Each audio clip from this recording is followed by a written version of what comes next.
Alala niyo yun? Ay, natutuwa naman ako, tinuloy niya yung pakikibagay niya sa mga taga-Tondo, katulad ng tatay niya. Kaya ang ating osyal, Eric Ian Bansay, Niega. Bati Hernani. Junior Ibar. Nakasalukuyan guys, kompleto na ng mga tao. Ayan guys, tignan nyo guys. May isa pa. Pinabili lang ng suka ng nanay niya eh. Ha? O sige, total, meeting di avance naman to eh. Tanungin natin yung nanay ko anong sasabihin Pinalo siya. guys, so yung Ani Lacuna, nakakasalukuyan din nag-meeting di avance sa Saragossa.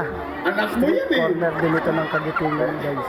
Sa may Kaya ako naman, tinanim ko lang yan, sa'yo lumabas yan eh. Pero ang karamihan ng mga tao guys, dito sa Lourdes Choice, Last nagsipuntahan. day ng kampanya eh. Palakpakan natin, dahil dito Magoso.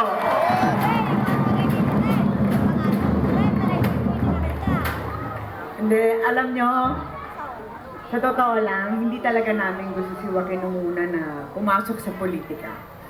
Pero siya mismo ang nagmakaawa sa papa niya kasi ako ayoko pumayag. Siyempre, susunod lang ako kung ano sinabi ng asawa ko. Kunyari lang. Sige na!